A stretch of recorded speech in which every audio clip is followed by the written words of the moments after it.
Shalom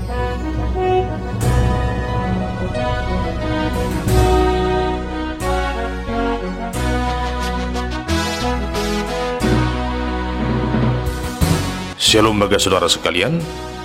Marilah kita siapkan hati dan pikiran kita untuk mendengarkan firman Tuhan. Kita berdoa. Damai sejahtera Allah yang melampaui segala akal, itulah yang memelihara hati dan pikiranmu di dalam Kristus Yesus Tuhan kita. Amin. Saudara terkasih, firman Tuhan yang menjadi nas khotbah dalam ibadah Minggu tanggal 20 Oktober tahun 2024 tertulis dalam surat Roma pasal yang ke-12 ayat yang pertama hingga ayat yang ke-8. Beginilah firman Tuhan.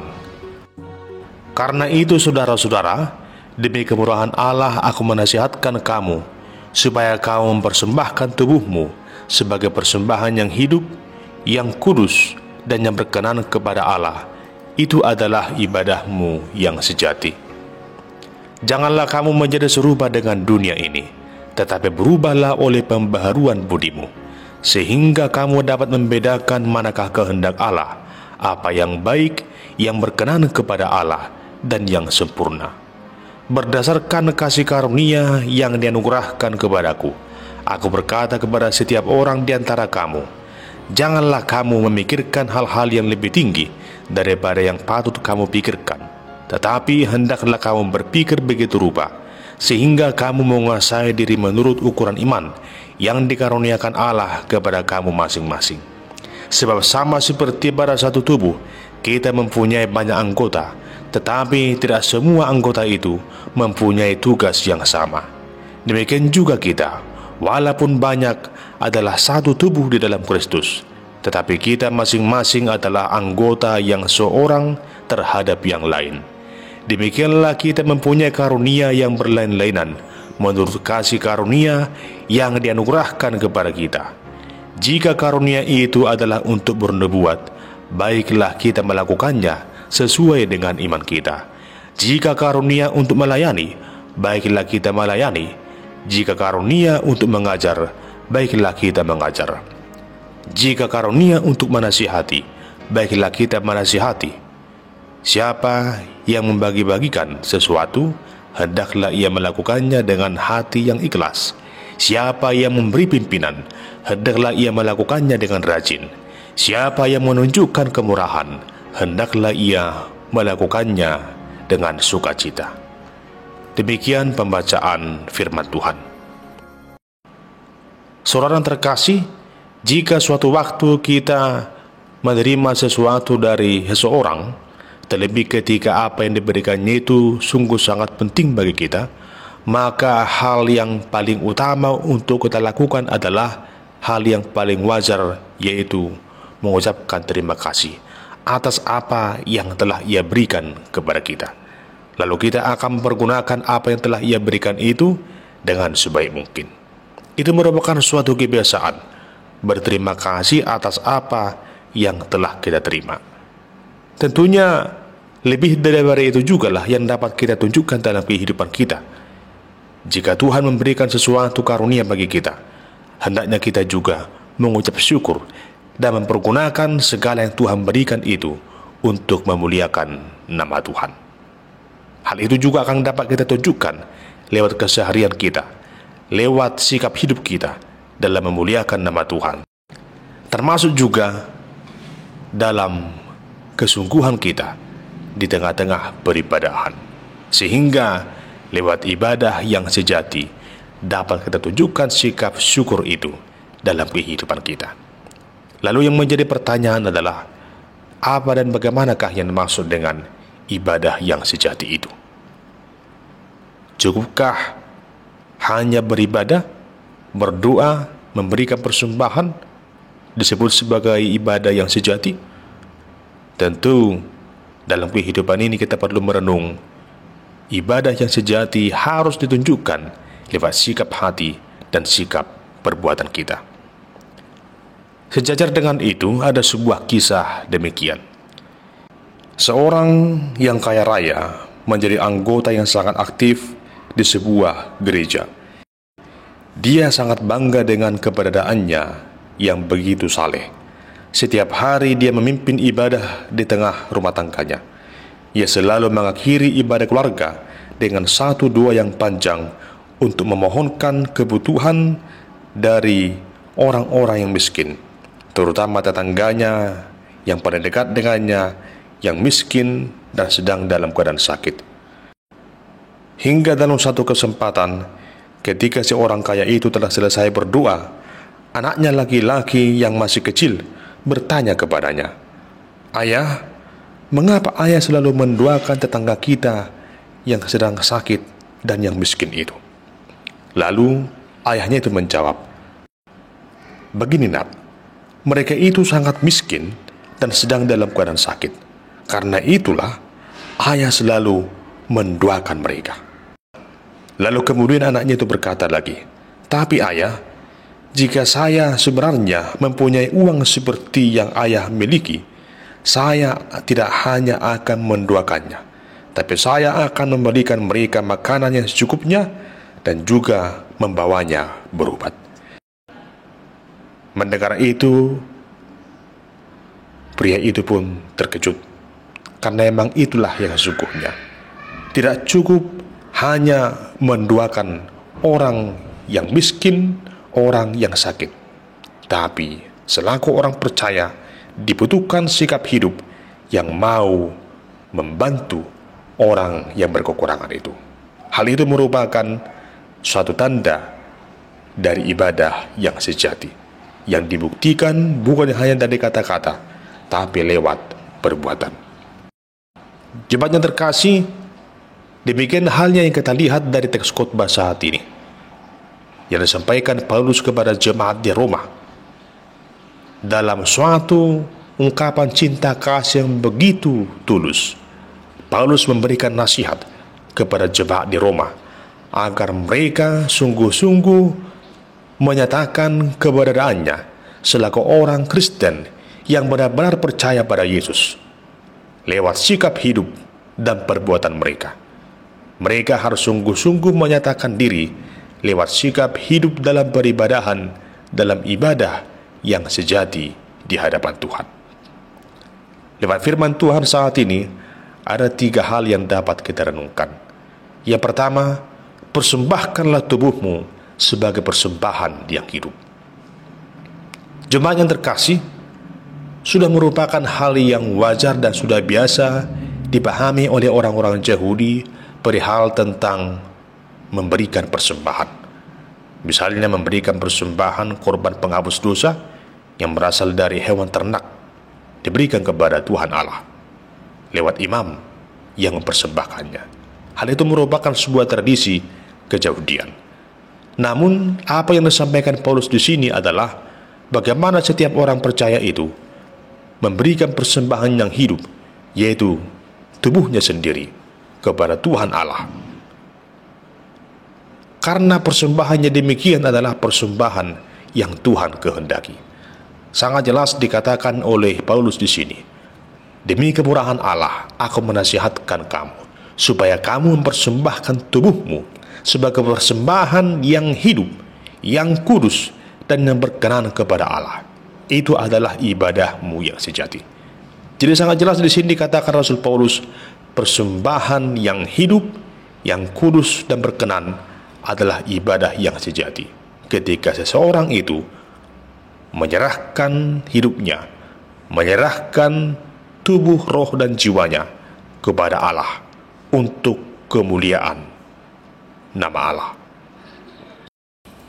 Tentu hal ini merupakan suatu teguran bagi kita di tengah kehidupan saat ini, agar kita juga tidak anggap enteng dengan tubuh yang kita miliki ini. Hendaknya kita jangan merasa bahwa tubuh yang kita miliki ini dapat kita pergunakan sesuka hati kita, sehingga tidak perlu untuk merawatnya, tidak perlu menjaga kekudusannya. Ada begitu banyak orang yang dibutakan oleh dunia ini, sehingga dia jatuh dalam dosa-dosa nafsu kedagingan. Dan akibatnya, hal itu mendatangkan celaan bagi dirinya, mendatangkan suatu hal yang tidak baik bahkan mendatangkan hinaan, mendatangkan sakit penyakit ketika dia tidak merawat tubuhnya secara sebagaimana mestinya, seperti yang Tuhan kehendaki itu. Jika Paulus mengatakan di sini persembahan yang hidup, merujuk pada suatu sikap hidup seseorang agar sungguh-sungguh menyadari bahwa tubuh ini berasal dari Allah dan hendaknya kita persembahkan sebagai persembahan yang tulus, ikhlas, dan kudus hanya bagi Allah. Untuk itu mari kita menjaga tubuh kita ini untuk melakukan hal yang benar. Pada zaman sekarang ini kita melihat begitu banyak orang yang menyia-nyiakan tubuhnya, menyia-nyiakan apa yang ada di dalam dirinya. Ya, memang ada orang yang ganteng, ada orang yang cantik, itu merupakan suatu pemberian Tuhan.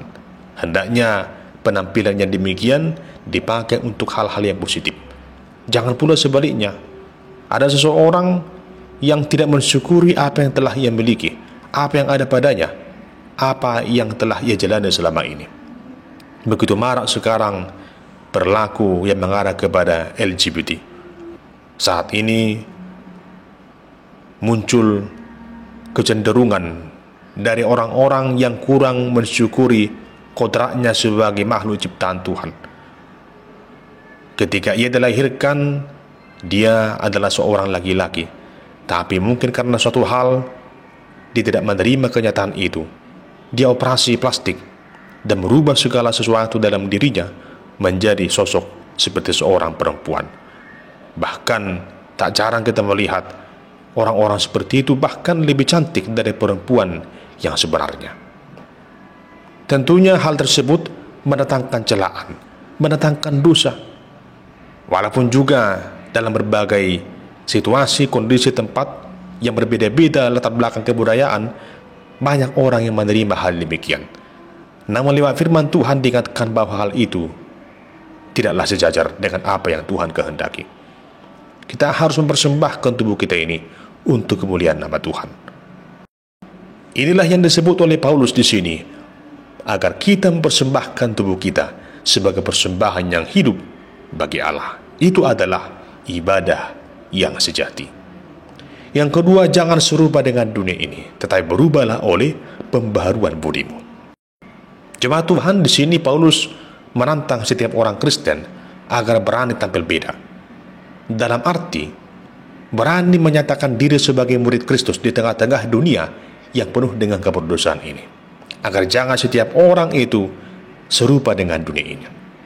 Harus ada perbedaan antara orang percaya dan yang belum percaya. Tentunya juga dalam sikap hidup yang rendah hati. Jika seandainya kita masih sama dengan orang-orang dunia ini, tentu segala yang kita jalani ini akan menjadi sia-sia. Untuk itu, kita harus menyatakan diri selaku orang Kristen yang benar-benar Kristen. Jangan menjadi Kristen yang palsu. Jangan menjadi Kristen yang KW. Namun harus menjadi Kristen yang sungguh-sungguh, percaya pada Yesus dan berkarakter sebagai murid Kristus. Untuk itu, sebagaimana dikatakan Paulus di sini, agar setiap orang yang percaya benar-benar berubah oleh pembaharuan budinya. Dengan demikian, setiap orang yang telah mengalami perubahan dalam budinya, dalam akal, jiwa, dan pikirannya, dia akan dapat membedakan manakah kehendak Allah, apa yang baik, apa yang berkenan kepada Allah, dan apa yang sempurna. Dalam arti, tanpa pembaharuan budi, kita tidak akan dapat mengenal manakah kehendak Allah, apa yang baik, apa yang berkenan bagi Allah. Untuk itu, sebagai orang Kristen, kita harus sungguh-sungguh menyadari bahwa panggilan kita adalah mau dibaharui, supaya dapat mengenal Allah yang sempurna itu, sehingga hidup kita juga dipenuhi dengan sukacita. Yang ketiga, jangan kamu memikirkan hal-hal yang lebih tinggi daripada yang patut kamu pikirkan. Jemaat yang terkasih, di tengah dunia ini kita sering berjumpa dengan orang-orang yang selalu ingin meraih begitu banyak hal di dalam kehidupannya, lebih dari batas kemampuannya. lebih dari batas pemikirannya. Semua ingin ia miliki, semua ingin ia kerjakan. Kadangkala kita melihat orang tersebut sudah lelah, sudah tidak punya tenaga lagi, sudah tidak mampu lagi mengerjakan suatu pekerjaan, namun dia memaksakan dirinya.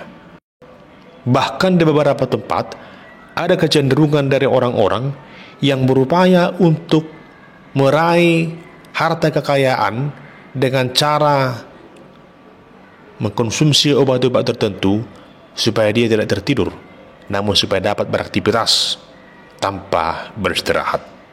Dan akibatnya orang tersebut sakit oleh karena kecenderungan memikirkan dan melakukan hal-hal di batas kewajarannya.